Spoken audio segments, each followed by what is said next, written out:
सबैजनालाई हामी चाहिँ एकदम यात्राको क्रममा छौँ। आज चाहिँ हामी खासमा थोल्मोदेखि बाख्राकोटीदेखि भाततोडीदेखि चाहिँ हामी अहिले त्यो घट्टे खोला भन्ने ठाउँमा छौँ र यहाँबाटको यात्रा हाम्रो सिक्कु हुन्छ र सिक्कुको काफल खाएर हाम्रो यात्रा भनेको के भन्छ पण्डेचामा हुन्छ। हामी अब यस्तो छ गाइज होइन, अब केटीहरूलाई काफल ल्याउनु भनेर चाहिँ अब सालीहरू है केटी भन्दा नि सालीहरूले चाहिँ काफल ल्यायो भने अब तपाईँहरूलाई त्यसको अप्ठ्यारो छ। भट्टे खोला होइन, यहाँ धेरै उकाली ओह्राली रहेछ, यहाँ थोरै पानी बिना आउनु रहेछ। यहाँ गाई हाम्रो यत्रो माथि त्यहाँसम्म अहिले सानो बच्चाहरू पनि रहेछ।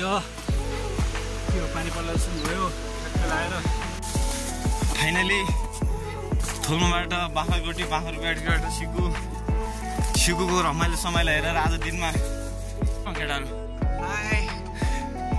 अनि आएर सालीसँग भेट हुँदैछ होइन। साली काफल टिपेर दिन्छन् हामीलाई, हामी खान्छौँ। यो चाहिँ उता पारि हाम्रो गाउँतिर हो।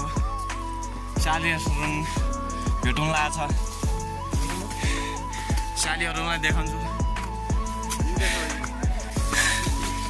बहुत गरौँ भएर सब अपडेट अब देखाएर आउँछु। काफलदेखि लिएर असेलदेखि लिएर चिउरो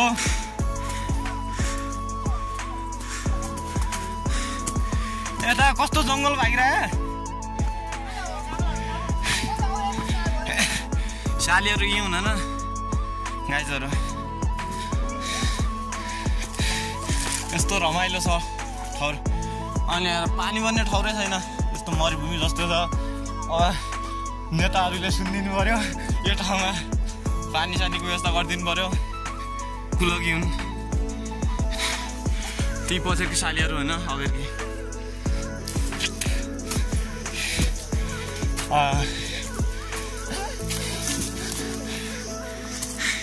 यी चाहिँ कस्तो लजाको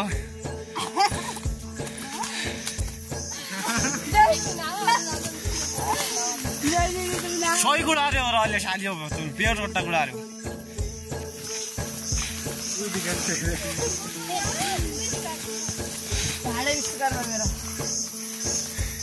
हेर न यता एकछिन कस्तो भलक बनाएर आएको छ। हेर गाई छैन सालीहरूसँग काम खान आउँदैछ होइन, रमाइलो भइरहेको छ। झ्यासका हुन्छन् होइन के भने ओ कामहरू केही नाइदिएमा ओ अघिल्लो साली सुन्नु न कस्तो नसुने होला।